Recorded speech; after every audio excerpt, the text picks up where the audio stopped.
en la historia del ser humano se había derramado tanta sangre como en el siglo XX.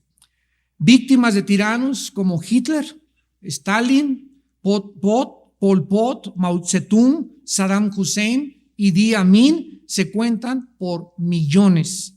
Solamente las víctimas de José Stalin se cuentan en más de 40 millones de personas.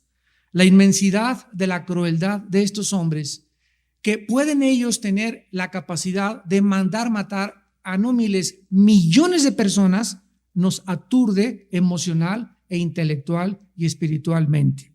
Y nos hace estremecer también emocionalmente de horror. Además, tenemos los campos de matanza que hubo en Camboya, el genocidio de Ruanda, en Uganda, en Rumanía, los crímenes en los Balcanes entre dos grupos étnicos, y además de todas estas cosas horribles creadas y desarrolladas por los seres humanos, tenemos también fenómenos naturales como huracanes, tifones, inundaciones y terremotos que arrasan a niños, a mujeres y adultos por todo el mundo. Y todas estas cosas tan espantosas a muchos seres humanos les hacen preguntarse, ¿dónde está Dios? ¿Dónde está Dios? Porque Dios, si existe, no lo impidió. Porque si Dios existe, no le importa detener las tragedias. La mayoría de los ateos que han existido y que existen en este mundo basan precisamente su incredulidad por su falta de comprensión a todos estos sucesos, que aparentemente en sus mentes ellos no pueden explicar, no pueden en su lógica filosófica determinar si Dios existe, por qué permite estas cosas, y eso es, repito, precisamente lo que los lleva a desarrollar la ideología del ateísmo. Pero vamos a hacernos algún número de preguntas en esta noche, porque vamos a contestar estas preguntas a la luz de la Biblia. ¿Realmente la existencia de las cosas inexplicables y de las tragedias es una razón para justificar que alguien no crea en Dios? ¿Es una razón para poder basar tu incredulidad? ¿Es la simple presencia de todos estos horribles sufrimientos que desgarran nuestro corazón lo que realmente contradice la existencia de un Dios bueno y amoroso? O sea, por el hecho de que tú no entiendes lo que está pasando y desde lo que desde tu punto de vista consideras como crueldad, es justificable que tú concluyas en tu bitácora y que apuntes en tu resumen o en tu diario personal: después de contemplar el mundo y el basurero que es el mundo y las tragedias del mundo, concluyo no puede haber Dios, porque de acuerdo a tu pensamiento, si Dios existiera, no permitiría tantas cosas malas que suceden en el mundo. ¿Es verdad entonces que la presencia del sufrimiento en el mundo significa la ausencia de Dios? O sea, por el hecho de que haya tanto sufrimiento, ¿esto implica que Dios no existe? ¿Es insuperable este obstáculo para tener fe? ¿Podrá alguien decir, yo no puedo tener fe mientras veo el mundo como se encuentra? Para creer con sinceridad en un amor que Dios manifiesta y en su omnipotencia, ¿tengo que pasar? Se preguntará alguien finalmente sobre la realidad del mal y del dolor a mi alrededor. Vamos a ver de qué forma nosotros vamos a responder con las Sagradas Escrituras estas interrogantes, cuestionamientos, incógnitas, aparentemente que no tienen explicación de acuerdo a la lógica elemental del ser humano. ¿De qué forma esta forma de pensar manifiesta arrogancia intelectual? Cualquier persona que acabe de hacer las preguntas que acabo yo de estipular y de establecer y verdaderamente crea estas preguntas que acabamos de hacernos, se llama arrogancia intelectual. ¿Por qué? Porque ¿cómo puede un simple ser finito, como somos nosotros los seres humanos, estar seguros de que en la infinita sabiduría de Dios, Él está tolerando ciertas maldades de corto alcance a fin de obtener más bienes de largo alcance que no alcanzamos actualmente a vislumbrar? Me voy a ir más despacio y les voy a explicar lo que anteriormente en las otras conferencias hemos postulado. Hace 2000 años un hombre colgaba en una cruz desfigurado, hecho pedazos, sanguinolento, un espectáculo horrible. Hubiera horrorizado a cualquier persona, porque la muerte por crucifixión es de las muertes más horrorosas y tortuosas que un ser humano pueda atravesar. En ese momento, todas las personas hace 2000 años que se encontraban viendo la cruz del Calvario pensaban lo mismo. ¿Cómo puede este hombre llamarse hijo de Dios?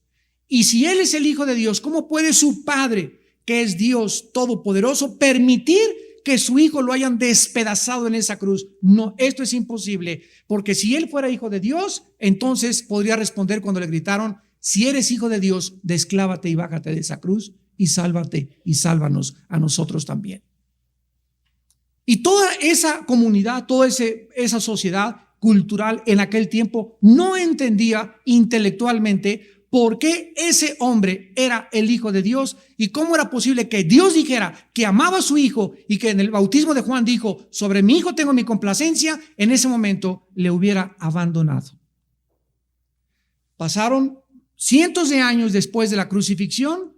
Tenemos ahora la Biblia y ahora nosotros somos de las pocas generaciones privilegiadas en entender que lo que para el hombre era una debilidad, lo que para el hombre era una insensatez, lo que para el hombre es locura, para Dios representaba la más grande sabiduría del universo. Porque lo necio de Dios, dice 1 Corintios 1:25, lo necio de Dios es más sabio que los hombres. Y lo insensato de Dios es más grande que la imaginación. Y lo que el hombre nombra débil, insensato, absurdo, locura, no lo entiendo, para Dios representa sabiduría. O sea que Dios escoge deliberadamente esta forma de actuar para enloquecer la sabiduría de los sabios. Vamos rápidamente a 1 Corintios. Los que hayan desayunado esta mañana lo van a entender. En 1 Corintios capítulo 1, dice la Biblia en el versículo 18: porque la palabra de la cruz es locura a los que se pierden. ¿Ven ustedes? Desde el punto de vista humano, desde el punto de vista finito, desde el punto de vista natural de mi pensamiento, no me importa que tengas 3 doctorados o títulos académicos o que te llames Carlos Sagan y que seas astrofísico y que seas un gran pensante. Desde el punto de vista bíblico, divino, espiritual, la mente del hombre finita es incapaz de alcanzar a comprender los pensamientos de Dios. Simplemente a nivel científico, un científico ateo es un científico limitado, porque la ciencia, el científico tiene que reconocer, tiene forzosamente un límite. Y si esa persona no considera que puede haber dentro de lo natural lo sobrenatural, se quedará siempre en el terreno de lo natural. Y sus experimentos que pasen o trasciendan lo natural serán inexplicables. Por ejemplo, el fenómeno ovni. Actualmente los astrofísicos y astrónomos y los que estudian al fenómeno ovni, si no creen que hay un mundo sobrenatural que está más allá del mundo físico visible, pues dicen, ¿verdad? Es que son extraterrestres y vienen de Marte, no sé qué tantas cosas. Y ahora los mismos físicos y los mismos astrónomos han demostrado que es imposible científicamente que haya vida en más de 500 millones de galaxias cercanas a la Tierra, por la velocidad, por el factor de la luz, por el factor del tiempo, por miles de cosas. Entonces, ¿cómo explicamos esa aparición en el cielo de esos fenómenos naturales que se llaman objetos voladores no identificados? La Biblia es un libro que nos abre lo natural, nos permite entrar a lo sobrenatural y nos revela que no estamos solos. Un mundo nos vigila. No es cierto. Dios dice en la Biblia que estamos rodeados de seres extraterrestres. No son marcianos, venusinos, ni de otra galaxia. Son ángeles de Satanás, que tienen bajo sus órdenes a otros seres extraterrestres que se llaman demonios y que tienen el único propósito de engañar y desviar a los seres humanos de la verdad encontrada en la persona de Jesucristo.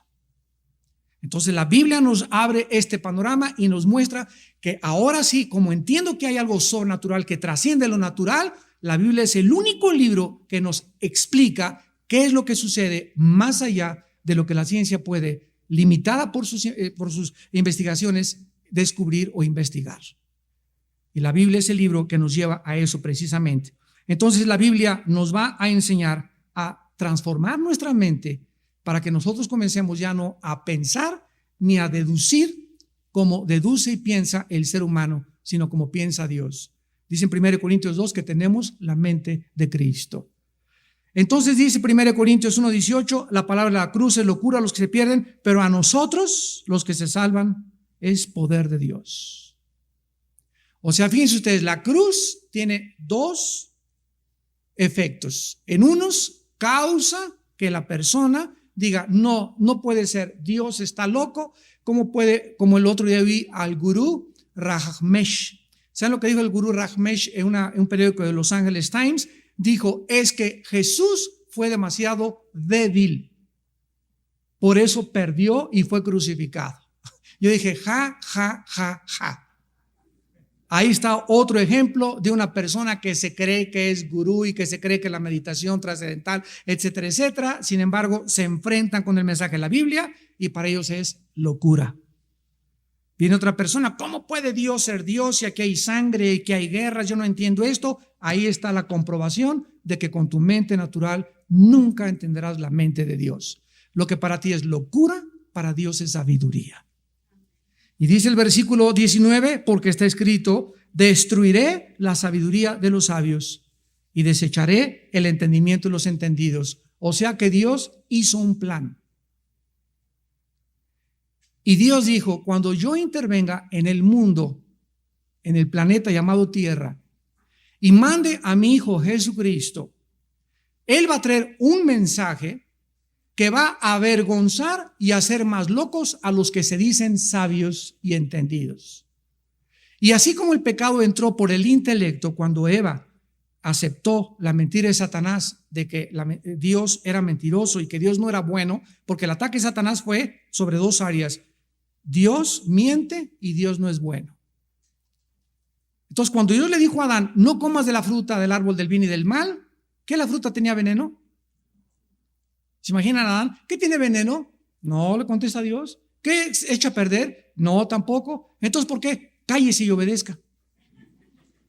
O sea, cuando Dios le dio la orden a Adán, él estaba buscando un hijo que le obedeciera sin cuestionarlo. ¿Y por qué no lo cuestionaría? Basado en que lo que él dice es lo mejor para mi vida. El ataque a Satanás a tu vida, escúchame, va a venir sobre la bondad de Dios. Si Dios te dice no tengas sexo antes de casarte, viene el diablo. ¿Pero por qué? Hay que probar, hay que experimentar, todo el mundo lo hace. Pero si tú en tus pensamientos dices, Señor, yo no lo entiendo, pero te obedezco basado en tu bondad, en ese momento caminas por fe. Y sin fe es imposible agradar a Dios. Ahora bien, ¿de qué forma entonces esta manifestación intelectual arrogante de la mente humana nos muestra, verdad, que el hombre está totalmente equivocado? Vayamos ahora al libro de Romanos, regrésense de Corintios atrás, es un libro atrás de Corintios, Romanos 9. Vamos a ver algunos pasajes por los cuales el hombre es tan arrogante que él cree entender a Dios. Si Dios es Dios, si yo fuera Dios, yo no permitiría las inundaciones, ni las guerras, ni los genocidios, ni esas cosas tan horribles. Si Dios es amor, bueno, eso es lo que tú piensas. Pero Dios no piensa como tú piensas, sus pensamientos son diferentes y Él quiere que lo entendamos. Romanos 9, versículo 20 al 23, y dice, mas antes, oh hombre, ¿quién eres tú? Renacuajo, para que alterques con Dios. ¿Dirá el vaso de barro al que lo formó, por qué me has hecho así? ¿O no tiene potestad el alfarero sobre el barro para hacer de la misma masa un vaso para honra y otro para deshonra? y que si Dios, queriendo mostrar su ira y hacer notorio su poder, soportó con mucha paciencia los vasos de ira, vasos de ira, preparados para destrucción, y para hacer notorias las riquezas de su gloria, las mostró para con los vasos de misericordia que él preparó de antemano para gloria. ¿Qué nos está diciendo la Biblia? Nos está diciendo lo siguiente: yo soy el alfarero, es una persona que se dedica a hacer objetos de barro. Entonces hago una cazuela de barro y le doy forma a la cazuela de barro, y entonces después de que hago esa cazuela de barro necesito meterla al horno para que el horno pueda ya solidificar su masa y pueda ya, etcétera, etcétera, hacerla ya estable y después sacarla. Mientras el vaso de barro está dentro del horno, el vaso, si pudiera pensar, diría: mi amo no me quiere, porque me está aplicando mucha presión, mucho calor. Ya, y comenzaría a gritar: sáquenme de aquí, sáquenme de aquí. Si tú fueras un vaso de barro, haría lo mismo. ¿Por qué? Porque no podría entender por qué lo metieron a ese horno. Si un oso cayera a una trampa y un cazador lo quisiera sacar de la trampa, por lástima de que el oso cayó en la trampa, el cazador trataría de acercarse al oso, y el oso, como no entiende que el cazador lo quiere sacar de la trampa, pelearía aún más contra el cazador, porque él no entiende cuáles son las intenciones del cazador. Si el oso tuviera la mentalidad del cazador, no pelearía contra él. Entonces el cazador decide poner una inyección y narcotizarlo. Y cuando se acerca a meterle la inyección, el oso pega más de gritos porque dice: ahora más mal me quieren hacer. ¿Ustedes creen que nosotros y Dios somos iguales a nosotros y el oso?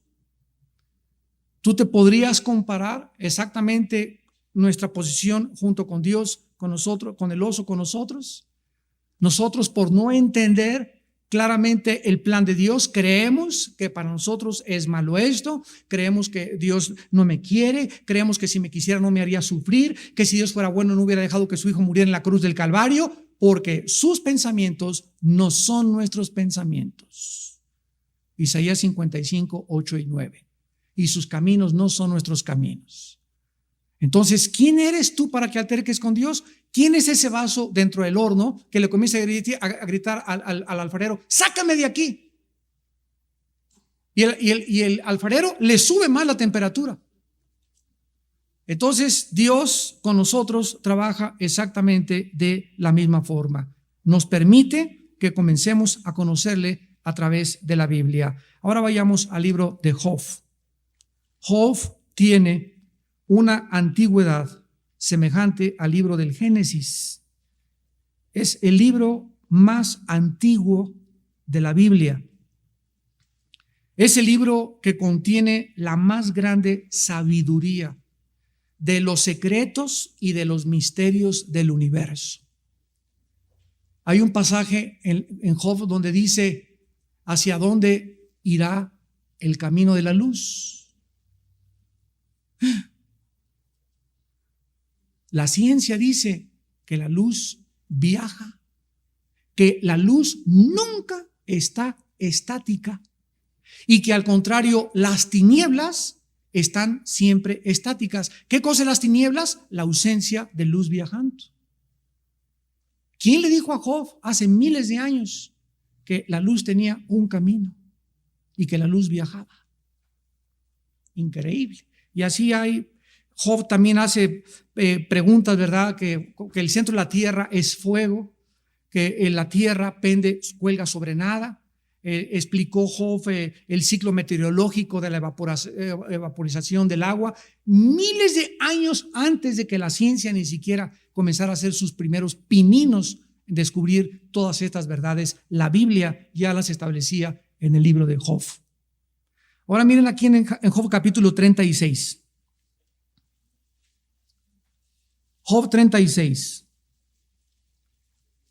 versículo 22 y 23. Y antes de leerlo, Job 36, versículo 22 y 23. Antes de leerlo, quiero recordarles esto.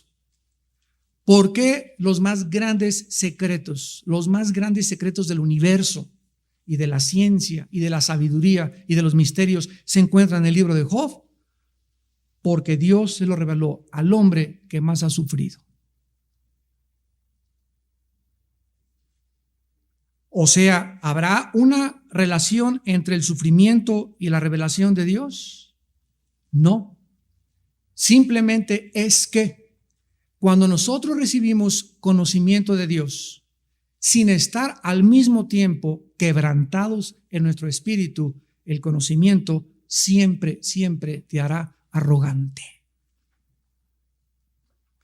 Ya vamos entendiendo la arrogancia de la maldad. El conocimiento envanece, el amor edifica. Todos esos hombres que tú ves en la televisión y todos los sabios y los premios Nobel, la mayoría, no todos, y la gente y los escritores del mundo que no son cristianos, ve la arrogancia con la que hablan. Ve la posición en la que están, cómo se burlan de Dios, se burlan de los cristianos, se burlan de esto. Miren, yo les conté hace 1982, 83, cuando vino el doctor Billy Graham, y lo puedo decir abiertamente, ¿verdad? Estuvimos en Los Pinos con el expresidente José López Portillo, y me escogieron a mí para traducir al doctor Billy Graham. El presidente López Portillo nos recibió ahí en Los Pinos, es la primera vez que yo entraba a Los Pinos, en su oficina particular. Toda su oficina la tenía llena de víboras. Él era adorador de Quetzalcóatl, que es la serpiente emplumada. Tenía cascabeles, así, fotos de todo, era víboras en su oficina. Y entra el doctor Billy Graham y ¿cómo le va, licenciado? Mi padre trabajó con él y por eso nos accedimos a que nos diera la cita. Mi padre ya murió y entonces lo sentaba el expresidente al doctor Billy Graham y se paró así y le dijo: ¿de qué me va usted a hablar? Y quiero hablarle de un hombre que murió en una cruz hace 2000 años. Ah, sí, ese Jesús, ¿verdad? Y me volteé y me dice a mí: a ver, Armandito, ese es predicador y cristiano como tú, ¿verdad? Ah, sí, ¿verdad? Él es hijo de mi hijo Armando. Sí, yo también creo en Buda. Buda también fue un gran hombre. Mahatma Gandhi también. Los grandes iluminados. No lo dejó hablar. No pudo considerar este hombre político en el máximo legislatura y el máximo clímax que puede aspirar un hombre políticamente, la presidencia de un país. No pudo considerar por su arrogancia intelectual que ese hombre pudiera aportarle algo que pudiera bendecir su alma. La arrogancia de la maldad. Y así están todos: científicos, psiquiatras, psicólogos, presidentes, políticos, diputados, senadores. Se creen, como dicen en mi tierra, la salsa en huevo. No soportan, no creen que pueda haber alguien que les enseñe. Dice Job 36, 22 y 23. He aquí que Dios es excelso en su poder. ¿Qué enseñador semejante a él? Número 1, ¿crees tú? Vamos a asumir que Dios exista, que pueda haber alguien más que te pueda enseñar como él. ¿Podrá enseñarte algo más Mahatma Gandhi? ¿Tu gurú? ¿Tu maestro de meditación trascendental? Friedrich Nietzsche, Jean-Paul Sartre, Platón, Demóstenes. Todos son hombres, fatuos, limitados, finitos. Nuestra inteligencia, nuestra capacidad nunca podrá alcanzar la infinitud de Dios. Si el hombre quiere conocer a Dios, no lo va a alcanzar por sus pensamientos. Es necesario, dice la Biblia, que Dios se revele a nosotros. Si no, nosotros nunca hubiéramos podido alcanzarlo. Él tuvo que bajar del cielo y hacer un puente entre el cielo y la tierra para que nosotros pudiéramos subir. Él bajó para que nosotros pudiéramos subir. Y esa escalera, ese puente se llama Jesús. ¿Quién, versículo 23, le ha prescrito su camino? ¿Y quién le dirá: has hecho mal? A ver, asume que eres un niño que entras a segundo de primaria, ya que vas a que me enseñen. Imagínate que llegues a segundo de primaria y le digas al maestro: ¿y por qué 2 y 2 son 4? Y a ver, explíqueme, ¿por qué? O un niño de 3 años, ¿cómo nacen los niños? A ver, mamá, explica cómo nacen los niños. ¿Sabes una cosa? Mira, mijito, ahorita tienes que aprender aritmética, después vamos a pasar a las sumas, multiplicaciones, después a raíz cuadrada, quebrados, matemáticas, logaritmos, cálculo diferencial, ecuaciones, y todo tiene su proceso de aprendizaje. Pero si tú estás en segundo y quieres aprender cosas de quinto o de sexto, no es de que seas bruto, es de que tu cerebro no está desarrollado, ni tu capacidad intelectual para poder asimilar y recibir lo que solamente con el desarrollo se puede obtener. Entonces, entras a primero arquitectura o entras a una clase de japonés, a ver, ¿dónde dice, cómo se dice en japonés? Espérame tantito. Primero te voy a enseñar la A. Cuando entras, todos son jeroglíficos, nada en japonés sabes. Pero después la A, esa es la B, esa es la C, esa es la D, y conforme va pasando el tiempo, todo comienza a aclararse y ya no es un ambiente confuso el que tienes delante de tus ojos, ni un retrato disfigurado, sino ahora cobra sentido y entiendes que el japonés tiene otra manera de expresarse y comienzas a entenderlo. Pero no es posible que llegues el primer día y le digas, a ver, ¿cómo se dice esto? ¿Y esto qué quiere decir? Yo no lo entiendo. Pues claro que no lo entiendes, estás comenzando a aprender japonés. Cabeza de lagarto. Y lo mismo con Dios, por el amor de Dios. Cuánta arrogancia. Si Dios es esto, dice, espérame tantito, a ver, ¿tú quién eres? Chinche, renacuajo de agua puerca. ¿Crees realmente que tu sabiduría y tus asunciones y tus presuposiciones son más grandes que los pensamientos de Dios? ¿Realmente lo crees? Arrogancia. Arrogancia. Llega Jesús y del cielo y dice, si ustedes no se hacen como los niños, no entrarán al reino de mi Padre. ¿Y por qué nos pone Jesús de ejemplo a los niños? Porque a un niño de 4 o 5 años lo programas y si eres budista, lo haces budista. Si eres católico, lo haces católico. Si tienes lo que tú le pongas al niño, el disco duro lo tiene limpio. El programa, el software que le metas, ese es el que va a hacer porque su mente está limpia. ¿Cuál es nuestro problema con nosotros? Que traemos 10 programas. Traes el programa de Stalin, el programa de Marx, el programa de Freud, el software de Sartre, el software de Hitler, de los nazis, del liberalismo, etcétera, etcétera. Y cuando Dios quiere meter nuestro programa, necesitamos limpiar el disco duro totalmente. Necesitas ir al hospital de una computadora para que te saquen toda la información y te programen de nuevo, para que te configuren el cerebro que tienes. ¿Me vas siguiendo? Vamos ahora a Job capítulo 37. Perdón. Versículo 5. Job 37, 5. Truena Dios maravillosamente con su voz. Él hace grandes cosas que nosotros no entendemos. Cuando un papá le pega a un niño de 3 años, en la mente del niño asocia el castigo que su papá no lo quiere, porque si mi papá me quisiera, me compraría lo que le pedí, y si mi papá me quisiera, no me pegaría. ¿Y qué dice la Biblia? El que detiene el castigo, a su hijo aborrece. Cuando fueron a sacar a Hussein de Irak, los periodistas y los medios de comunicación comenzaron a propagar esta mentira. Se están vengando de los terroristas. Y cuando vi la palabra venganza en los periódicos, dije que lejos estamos aún de la Academia de la Lengua y la Literatura Española de Cervantes. Ni siquiera sabemos la diferencia entre venganza y retribución. Cuando la policía va a Tepito a buscar a los criminales o a buscar a un secuestrador, no se están vengando de los secuestradores, están buscando traer a la justicia a los que son amenazas a la sociedad. Y eso no es venganza. Y cuando comenzamos a definir los términos y a entender cómo se ha alterado la forma de pensar, ahora le llaman al adulterio una cana al aire. Al robo, el comunismo le llamó expropiación. Al crimen, eliminar por causa del Estado.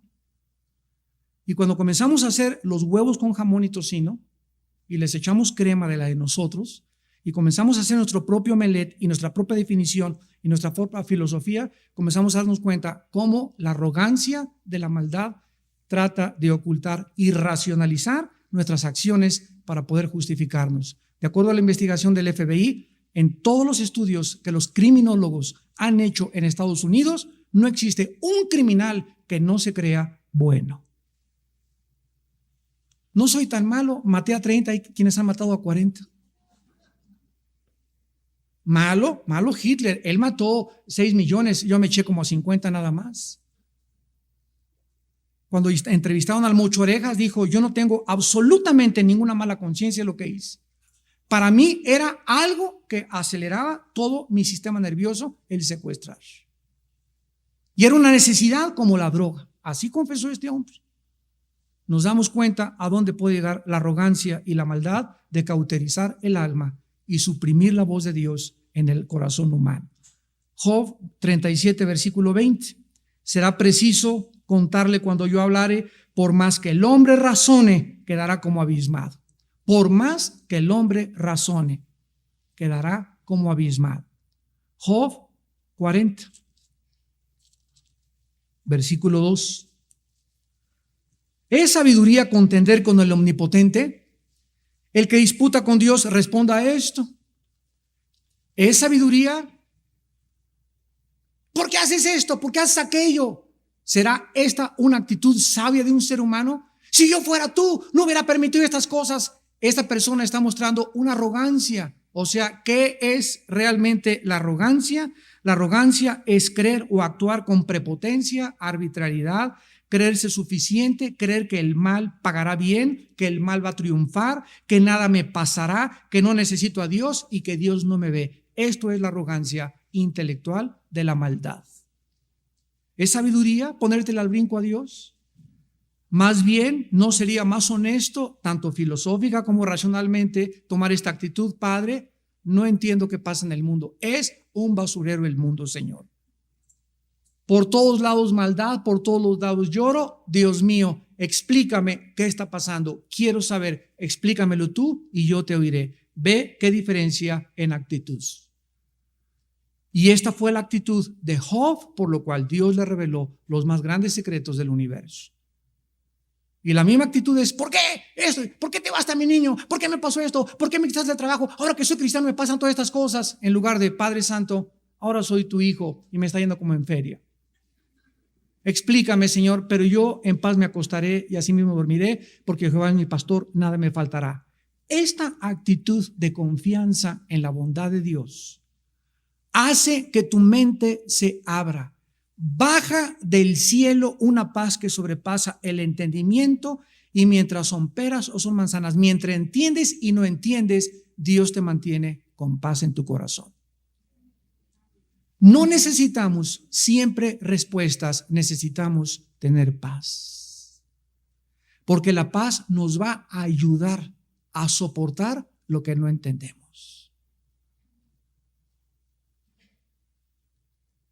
Dice en Job 40, versículo 8, ¿invalidarás tú también mi juicio? ¿Me condenarás a mí para justificarte tú? Desde el inicio de la creación del mundo, Caín mató a Abel. Y Caín es el primer prototipo de la arrogancia y la maldad. Se acerca a Dios y le dice a Caín: ¿dónde está tu hermano? Y contesta en Génesis 4:9: ¿acaso soy yo guarda de mi hermano? ¡Qué arrogancia de la maldad de Caín! ¿Qué acaso yo soy la nana de mi hermano? ¿Por qué me estás preguntando eso a mí? Y lo mismo nos dice Dios en el siglo XXI: ¿dónde está tu hermano? Y tú me puedes contestar en esta tarde: ¿que acaso yo tengo que consolar a la persona que está junto? ¿Que acaso yo tengo que traerle las tortillas a mi madre? ¿Que acaso me tengo que someter a mis padres? ¿Que acaso no tengo por qué ser fiel a mi esposa? ¿Dónde está tu esposa? A mí no me importa, tengo otras mujeres en mi mente y soy adicto a la pornografía. Cuando comenzamos nosotros a permitir que la arrogancia invade el corazón, comenzamos a volvernos extraños en nuestras relaciones interpersonales. Y comenzamos a deshumanizarnos donde no me importa nadie más que yo. ¿Cuántos cristianos, no levanten la mano, van a las iglesias? Es que me voy a otra iglesia porque aquí nadie me ama. Ando buscando una iglesia donde me amen, donde me den Coca-Cola, palomitas, sean buenos, vayan a mi casa, me visiten. Sin embargo, si tú tienes esa actitud y esa perspectiva de la vida cristiana, es la razón por la cual eres tan desdichado y tan miserable. Porque Jesús no vino a servirnos, sí, no vino a que lo sirviéramos, sino nos vino a servir. Entonces tú vas a una iglesia no a esperar a que te amen, sino a buscar a quien puedes amar. Es que estuve en el hospital y nadie vino a verme, porque cuando tú estabas sana, ¿a quién fuiste a ver al hospital? Estoy en la cárcel y nadie me ha venido a visitar. Y cuando eras libre, ¿fuiste a visitar algún preso? ¿Algún orfanatorio? ¿Algún asilo para ancianos? Lo que sembramos, recogemos. Y finalmente, vamos a acabar en Apocalipsis 9 y veamos en Apocalipsis 9, para terminar, la arrogancia al final del mundo en la que los hombres van a acabar. Dios nos ha dado demasiadas evidencias de su existencia. Cada vez que el diablo ataca mi mente personalmente y me dice, no, Dios no te ama, o Dios no te va a sacar de esta, o Dios no se preocupa por ti, o Dios no te va a sanar, etcétera, siempre recuerdo, cuando no entiendo por qué me robaron mi carro, por qué asaltaron mi casa, por qué me pasó esto, en ese momento apodérese de ti y ármate de un solo pensamiento: la cruz.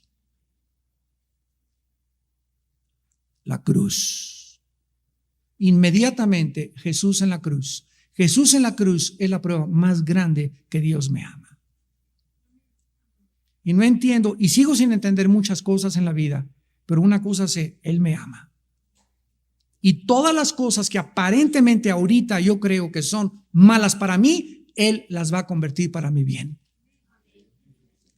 Y mi confianza en esa bondad en Dios me da paz para vivir. Me sostiene, me anima, y el Dios de esperanza me llena de todo gozo y paz en el creer, para que mi esperanza nunca muera, porque Él es el Dios de la esperanza. En el libro de Apocalipsis 9, versículos 20 y 21, veamos el último cuadro de los seres humanos. Después de todas las tribulaciones y las plagas que van a caer sobre este mundo. Dice Apocalipsis 9, 20 y 21. Y los otros hombres que no fueron muertos con estas plagas, ni aún así se arrepintieron de las obras de sus manos, ni dejaron de adorar a los demonios y a las imágenes de oro, de plata, de bronce, de piedra, de madera, las cuales no pueden ver, ni oír, ni andar. Y no se arrepintieron de sus homicidios, ni de sus hechicerías, ni de su fornicación, ni de sus hurtos. Uno de los pecados más grandes y más rampantes del siglo XXI es la inmoralidad. Hace una semana se entregaron los premios Grammy a las mejores cantantes. Creo que fue en Hollywood. Invitaron a una muchacha que es tu ídolo, que se llama Madonna.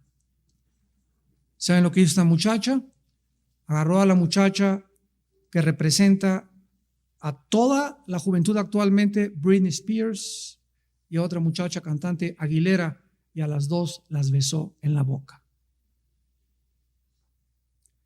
Los mismos periodistas, todo el mundo se quedó así. ¿Qué es lo que va a pasar? Que ahora se va a convertir en algo normal que las mujeres se besen en la boca, porque Madonna lo hizo a las dos más grandes cantantes que representan al mundo artístico en el mundo. ¿Y qué es lo que está haciendo el diablo? Tomar mujeres como ella, como Michael Jackson, políticos, filósofos, a través de los cuales expresar una nueva ideología, un nuevo estilo de vida, que son las gentes que más el mundo adora e idolatra, y hacer las cosas que parezcan normales cuando Dios le llama a la homosexualidad y al lesbianismo pecado. Todos los que practican estas cosas, dice la Biblia, no heredarán el reino de Dios. Pero es la degradación a la que el mundo ha llegado. Leí los comentarios al otro día en los periódicos, todos eran favorables. Qué buen tino, qué trancazo se aventó Madonna.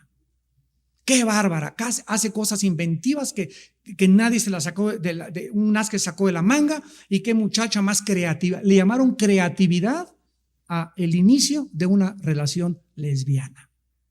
Ahora es creatividad. Y así el mundo seguirá, tal como dice la Biblia, y no se arrepentirán, a pesar de todo lo que está sucediendo a nuestro alrededor. Esto se llama la arrogancia de la maldad. Oremos.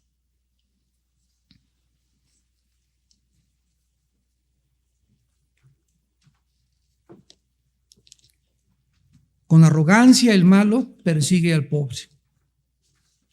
Se jacta del deseo de su alma. Desprecia a Dios. Por la altivez de su rostro no busca a Dios, porque no hay Dios en ninguno de sus pensamientos.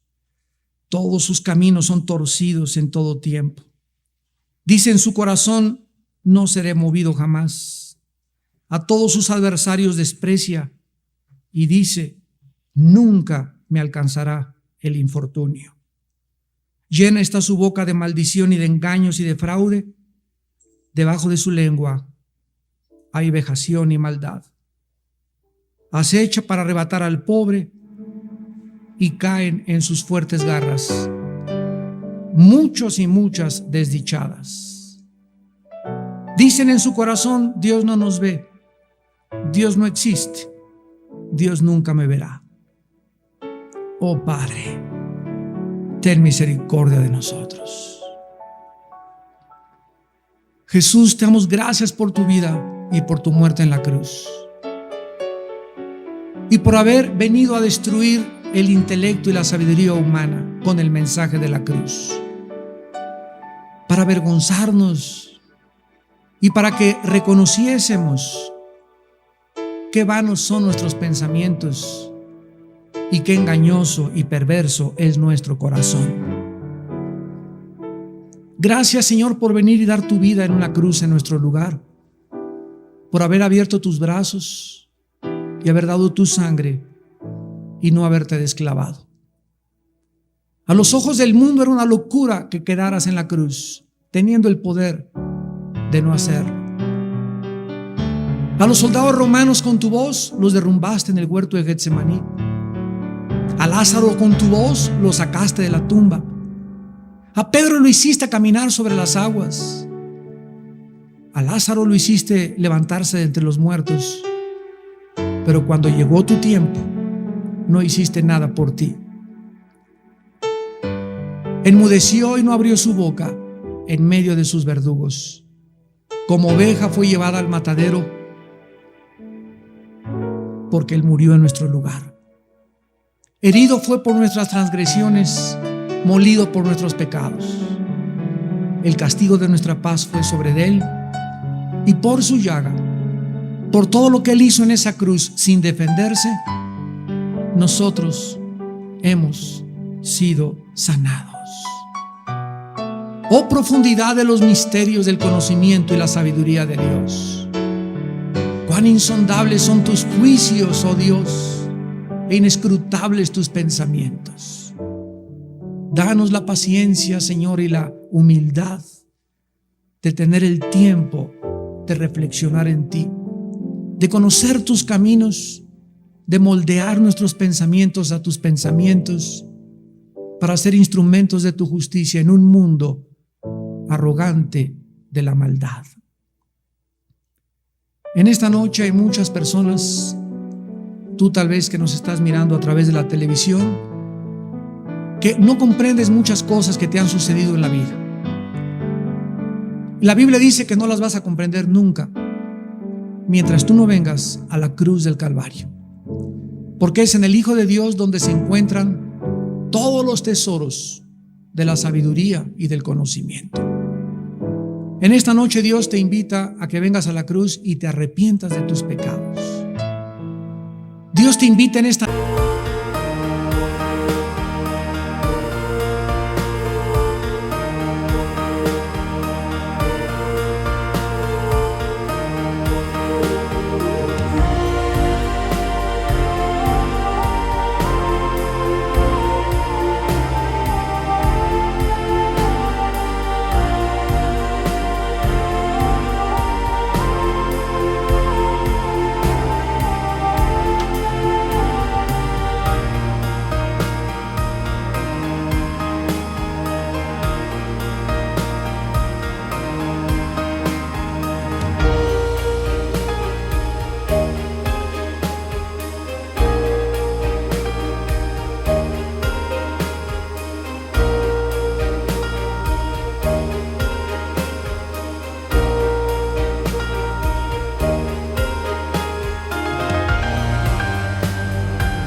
of stars where your whispers take flight. Electrified emotions, they dance around my heart. In this digital garden where we never have to part. Shadows blend with colors as the beat sets me free. Every note a memory, every rhythm you and me. Echoes of you in synth waves, feel you near in the pulsing haze. It's such a world where we collide. You love the rhythm in my mind, in my mind.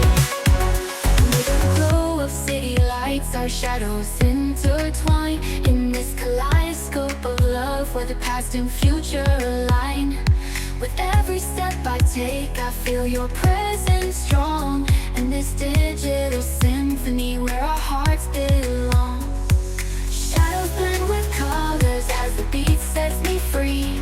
Every note a memory, every rhythm you and me. Echoes of you in synth waves, feel you near in the pulsing haze. It's such a world where we collide.